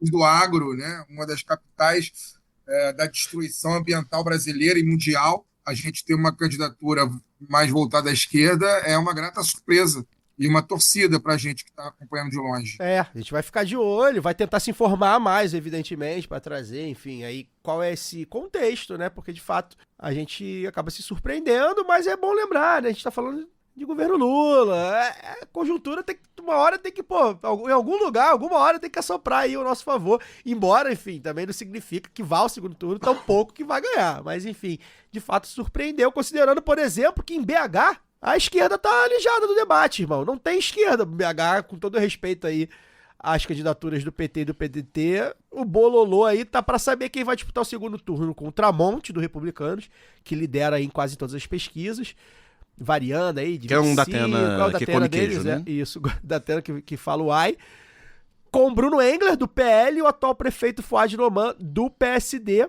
Eles estão disputando aí para ver quem vai. E tem uma campanha de voto útil da esquerda no Fuad, do pessoal PSD. O PSD, que é aquele o PSD que a gente sabe, é o antigo PMDB, né? Tem o PSD mais vermelhinho, o PSD mais de direita. Em Minas, foi coligado ao PT nas eleições de 2022, né? A candidatura do Calil. Embora o próprio Calil... Volta o Calil, né? Não, embora o Calil, Volta de Calil. quem o Fuad era vice, né? O Calil renunciou, foi reeleito em 20, renunciou em 22 para concorrer ao governo do estado com o apoio do PT e do Lula. está apoiando o A Tramonte. chapa do Alexandre Silveira. Alexandre Silveira, que era Senador. candidato a Senado. Que perdeu pro Cleitinho. Está apoiando o Tramonte. O Calil não está apoiando o seu ex-vice. Pois é, enfim, se a gente somar aí, eu não peguei nominalmente aí a percentual, mas se somasse a Duda Salabert com Rogério o Rogério Corrêa, talvez desse, mas é isso, assim, cara, a gente faz a conta somar BDT com PT desde 89, essa conta não existe, nunca existiu na prática, e quando existiu lá, a chapa Lula-Brizola, não deu grandes coisas, então assim, são perfis diferentes de eleitorado, talvez até seja de fato o eleitorado mais à esquerda que esses todos aí, mas são perfis diferentes, enfim. E a costura política é diferente, os partidos costuram diferente. A gente sabe que o PT, é mais fácil o PT normalmente piscar pro PSD do que piscar pro PDT, enfim. Depende do estado também. né? Vai depender do estado, a coisa é muito local. Então, assim, O PT e o PDT são os irmãos Karamazov da política brasileira. é o Fla-Flu. Sempre serão, né? pois é. Em Belém, né, a última quest mostra o Igor Normando do MDB com 42%, podendo ir para o segundo turno com o delegado Mauro do PL com 21%. O atual prefeito Edmilson Rodrigues do PSOL está bem atrás com 11%. Porém, tem aquelas pesquisas locais, né, repito, né, essas pesquisas aí que não tem tanto alcance nacional, de empresas com menos alcance. Tem pesquisas que, por exemplo, a Dataília tá dando o Edmilson na liderança com 29%, né? Enfim. Pesquisou em Belém inteira? Ou... Pois é. Só na ilha? Na ilha, né? É curioso, porque assim, tá aí aberto, porque o Edmilson tem, em tese, tem a máquina, mas a máquina com a esquerda também funciona de outra forma. A rejeição vem a reboque. Foi um mandato complicado do Edmilson, ele só conseguiu destravar muita coisa mais pro final. Muita obra parada, e a gente sabe que na campanha municipal obra é uma coisa muito importante, né? Que chama muita atenção. Tá terminando o mandato aos trancos e barrancos, teve uma recuperaçãozinha nas várias pesquisas, embora tirando essa pesquisa aí ele esteja longe até do segundo colocado. O PT nominalmente está apoiando a candidatura do PSOL, acho que até indicou o vice. Só que na conjuntura específica de Belém, né, você tem um governador do MDB, da família Barbalho, herdeiro do barbalismo, né, que teve o Jader lá atrás, tem o Helder agora, um governador super popular, reeleito com 70% dos votos em 2022, que apoiou o Lula decididamente naquela campanha, e o PT participa do governo, né? Então o PT tá apoiando a candidatura do Edmilson, mas também não vai ficar triste se a candidatura do MDB ganhar. E o Normando é o poste do barbalismo. Ele, inclusive, não tem o Barbalho no nome, mas ele é primo do Helder. Né? Já ocupou posições no governo do estado. Parece que tinha uma certa resistência ao nome dele interna, porque ele é muito janotinha, né? Ele tem uma carinha de menino criado pela avó, mas tá aí. O Helder conseguiu, aparentemente, né, transferir toda a popularidade que tem para essa candidatura, e o bolsonarismo está na sua cota ali, né, de 20 e poucos % da cidade, mas não deve passar disso. Então, acho que o Normando, se não fechar a fatura no primeiro turno, deve fechar no segundo com larga vantagem. Será que é primo por parte de Lúcio Mauro? O pior de tudo é que é mais um daqueles casos de Brasil 2024, né? Belém é mais um daqueles casos de Brasil 2024. Significa que a gente vê o nome Barbalho liderando a pesquisa e não acha o outro não vou achar ruim. O outro é o delegado Mauro, né?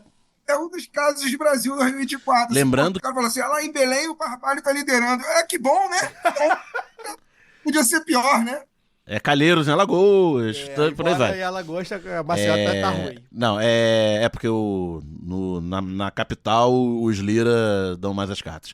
Mas só a questão do segundo turno em 2020, que o Edmilson foi eleito, foi contra o delegado Eguchi, que era um cara envolvido aí de Polícia Federal, essas operações, né, e tal. O cara ganhou notoriedade, o cara tá disputando e tá dando traço. O cara fez por um partido nanico em 2020, ele chegou ao segundo turno, quase ganhou a eleição, foi apertada a vitória do Edmilson, e talvez por isso ele tenha ganhado, né, porque estava concorrendo contra esse bolsonarista bizarro dos bizarros e tal, e o cara tá aí concorrendo de novo com traço, dando 1%. Pra você ver como a conjuntura importa. Em Fortaleza, a disputa tá bastante imprevisível. Talvez acho que Fortaleza seja a capital aí mais... Embora BH e São Paulo também esteja, acho que Fortaleza tá muito interessante. Não necessariamente pro bem, né? Na Quest da semana passada, o André Fernandes, do PL, né, o Raspacu, tem 25% e o Evandro Leitão, do PT, tem 23%. O atual prefeito Sarto, do PDT, e Capitão Wagner, no União Brasil, tem 18% cada. Ouvi o Baião de 2 dessa semana e da semana passada, recomendo para entender um pouco mais. A gente vai pincelar também. Inclusive, a gente tá fechando aí com convidados que estiveram no Baião de 2 para falar um pouco de Fortaleza.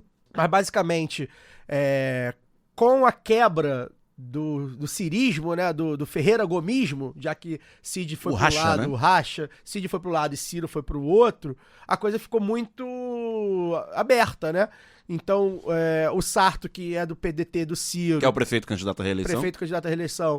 Sem o apoio do PT do Camilo Santana e do atual governador Eumano, ficou ali meio que a deriva. O Evandro Leitão, que é um deputado... que era do PDT, ou seja, que dessa briga ficou com o Cid e foi pro PT, acabou ganhando esse apoio aí dos quadros do PT, que são quadros fortes, principalmente na esfera estadual, e, enfim, próprio Lula, né? O PT tá no 3º mandato no Ceará, é bom lembrar, foram 2 mandatos do Camilo e tá no 1º mandato do Eumano. Pois é. Já é uma máquina consolidada. E tá repetindo, talvez agora em 24, a história da eleição para governador de 2022.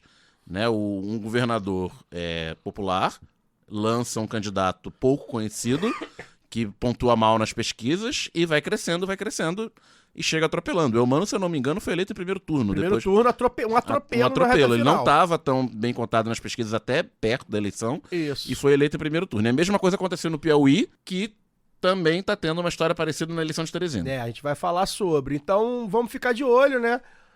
Recomendo o Baião de 2 sobre as eleições em algumas capitais do Nordeste para entender um pouco melhor, tá? A gente não vai entrar em detalhes agora, mas a gente vai pincelar também na live para ficar de olho, porque Fortaleza pode ter aí um PL versus PT. O Evandro Leitão, inclusive, foi presidente do Sporting Clube Ceará. Ceará Sporting Clube. Ceará Sporting Clube. Ceará Sporting Clube. Em Natal também o cenário tá aberto para a deputada Natália Bonavides. Eu dei olhada em 3 pesquisas. Outro estado governado pelo PT. Isso. Embora a governadora Fátima não esteja com tanta popularidade, exato. Eu vi 3 pesquisas e nas 3 ela aparece em posições diferentes. É curioso, né? Na Quest do mês passado, Carlos Eduardo do PSD aparece com 41%, seguido de Paulinho Freire do União Brasil com 24% e Natália com 18%. Consta que o PT gostaria que o Lula entrasse nessa disputa aí em Natal. Embora a gente saiba que nas capitais do Nordeste o Lula não tem tanta popularidade quanto parece quando a gente analisa Natal os estados. É uma que eu não sei se ele ganhou. Acho que Natal ganhou. Só perdeu em Maceió. Mas enfim, também não sei se foi tanta diferença assim. De toda forma, a Natália é uma deputada bem votada, já entrevistamos aqui. E tá na briga, a gente vai ficar Carlos Eduardo é ex-prefeito. Carlos Eduardo é ex-prefeito. Ele teve um mandato e meio, na última vez ele saiu para concorrer a governador em 2018 e perdeu, e o vice dele foi reeleito. Aí agora tá concluindo o mandato. Exato. Era do PDT, inclusive, tá no PSD. Isso. É uma capital pra gente ficar de olho. Pode ter aí PT no segundo turno. E aí a gente tem umas eleições aí com ar de referendo, né? Interessante. Em Recife e em Salvador. Na capital pernambucana, o João Campos, né? O Pirraia, do PSB, aparece com mais de 70% das intenções de voto. Tem pesquisa que dá ele com 80% para ser reeleito, pouco ameaçado aí pelo sanfoneiro bolsonarista Gilson Machado, do PL. João Campos é alguém pra gente ficar de olho. É alguém que é muito jovem, comunica muito bem nas redes sociais, tem família, tem sangue, né? Um sangue até à esquerda, né? Do Arraes, do próprio Eduardo, que, enfim, era um cara, considerando a média nacional, o Eduardo era um cara um pouco mais à esquerda. Então, bom a gente ficar de olho no João Campos, que vem muito forte, né? Muito jovem, vem para provavelmente tentar ser governador, colocou o melhor amigo de infância na vice para poder controlar a prefeitura quando sair, esse o nível. É aquela coisa, né, do menos mal, né, que é o PSB do João Campos, não é alguém de esquerda exatamente, mas poderia ser pior, né? Você não tem nem dissidência de esquerda, né? Não tem, a esquerda não conseguiu se criar em Recife, é realmente impressionante. Depois não, e a eleição de 2020 é uma eleição polarizada entre ele e a Marília, né? Exato, que a Marília estava no PT na época. A Marília, a mais à esquerda do que ele, na maioria, enfim, dos temas, né? Só para falar aqui de Natal rapidinho, né? Só porque você também começou e não terminou, Caio. O Lula ganhou em Natal, mas foi por pouco, tá? Isso. Foi por menos de 5%, menos de 5% dos votos. Pois é, eu lembro que era isso, assim, não é essa... É que a gente olha o macro do estado, né? O Lula ganhou no Nordeste e tal, nas capitais a coisa não é bem assim. E aí, na cidade da Bahia de São Salvador, o Bruno Reis, do União Brasil, chegando aí também a 3/4 do eleitorado, segundo a Quest de setembro. Curiosidade é que brancos e nulos ocupam a segunda posição com 9%, ou seja, o filhote aí do ACM Neto vai provavelmente ser reeleito. Salvador é engraçado que Salvador, desde 89, ele é a cidade, a capital onde Lula tem seu melhor desempenho proporcional. Acho que não foi diferente em 2022. Só que é um reduto do carlismo desde sempre, tirando a eleição de 92, com a eleição da Lídice da Mata, do PSB, que depois foi senador e tal. O carlismo vence com facilidade em Salvador, né? Ultimamente aí tem o Bruno Reis caminhando para reeleição, depois de 2 mandatos do Netinho. Grampinho. E é isso, é para pontificar que a eleição municipal muitas vezes passa por lugares diferentes da eleição majoritária, e apesar do União Brasil, embora esteja no governo federal, ser majoritariamente... Com ministro, 3. Ser majoritariamente bolsonarista, e o próprio Neto dar declarações bastante à direita no cenário nacional, na Prefeitura de Salvador eles não fazem. O Bruno na Prefeitura Reis, de Salvador, ele tenta passar... O próprio Netinho passava isso nos mandatos dele, né? Que é comum. Carnaval. Tudo isso que o bolsonarismo usa, inclusive pra atacar o Eduardo Paes aqui no Rio. Ele vai pro carnaval, ele gosta de samba, ele é malandro, ele vive... O pessoal do ACM tá em terreiro, tá em carnaval, tá nas festas populares, né? Tá investindo dinheiro em cultura popular. Eles fazem... Por isso que eles não têm 74% à toa também. Isso que eu ia falar. Essa turma dos 50%, 60%, 70%, 80% de intenção de voto, ou de votos nominalmente, não é uma galera que entra nessa briga eu sou Lula, eu sou Bolsonaro, porque sabe que vai perder, vai deixar metade. E é isso, gente. Eleições municipais têm parâmetros diferentes, né? A pessoa se preocupa ali se a calçada tá asfaltada, para ela é mais importante do que, sei lá, falar de liberação da maconha, né? Inclusive fica aí a dica para alguns quadros da esquerda. Em Vitória, segundo a Quest de setembro, o petista João Coser, que acho que foi prefeito, né? Tenta levar para o segundo turno, mas aparece com apenas 15% dos votos. O Pasolini, do Republicanos, encaminha a reeleição com 53%. A Luara não tá aqui hoje para falar. O Pasolini é o Crivella... Como é que ela fala? Acho que é o Crivella que come muqueca. Muito bom, do Republicanos, né? Não à toa.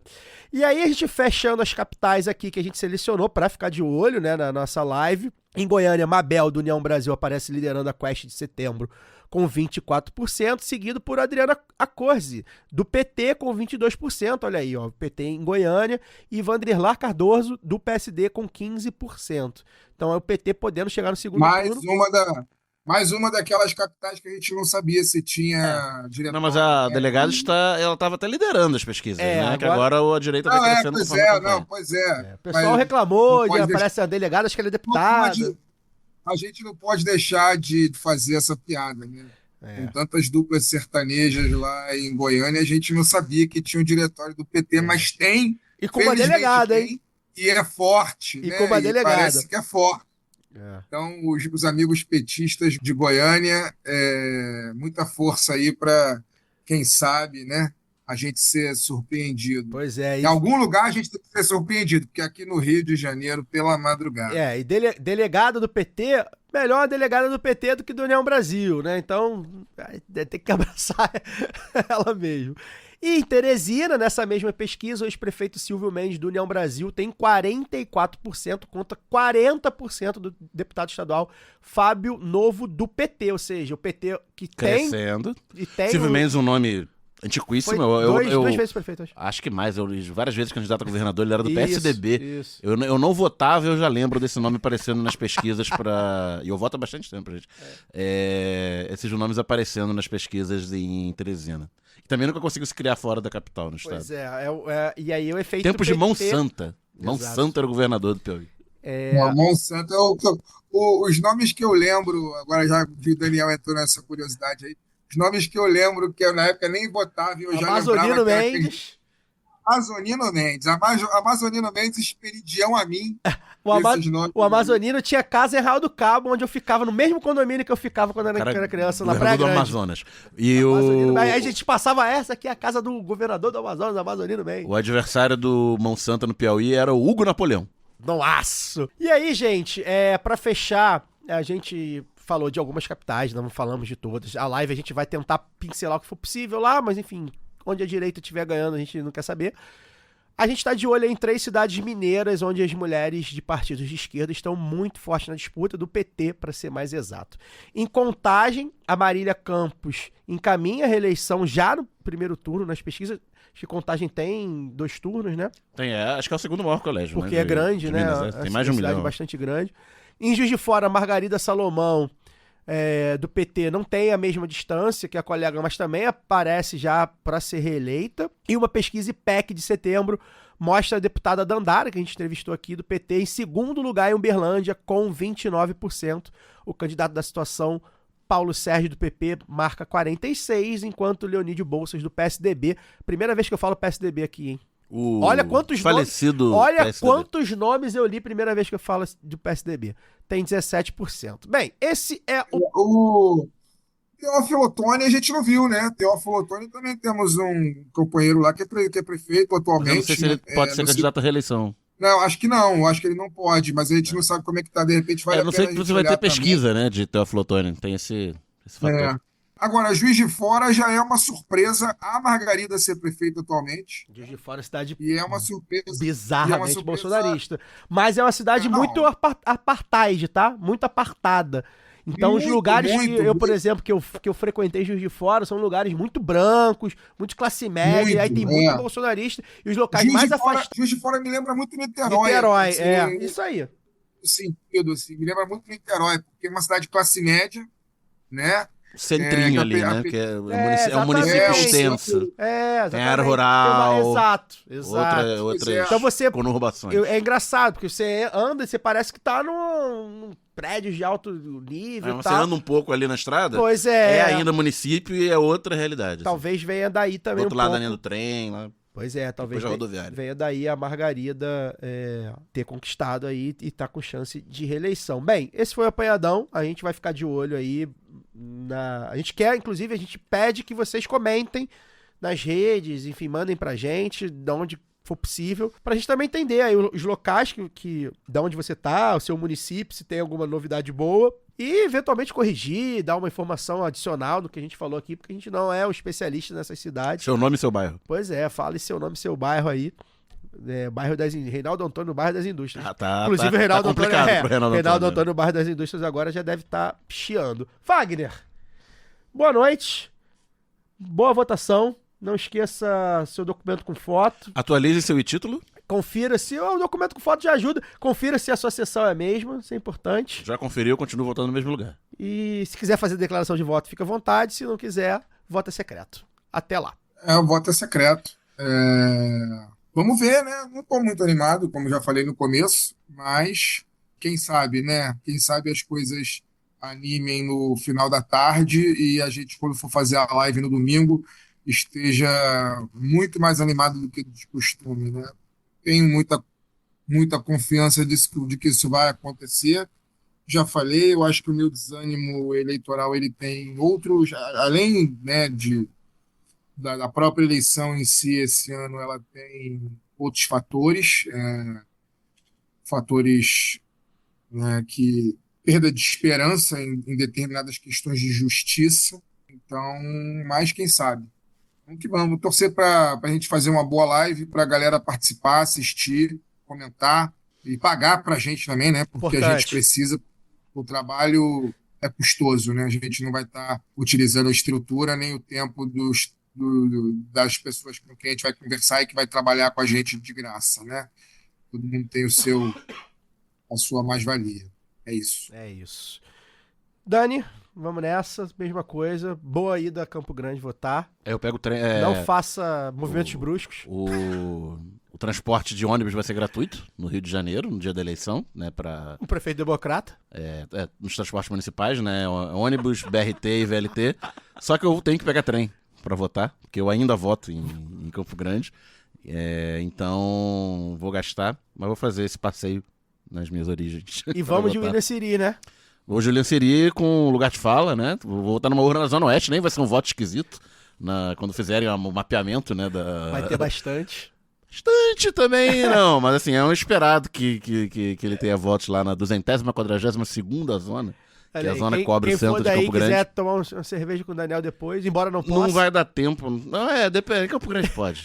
No Rio de Janeiro inteiro pode, no Brasil inteiro provavelmente.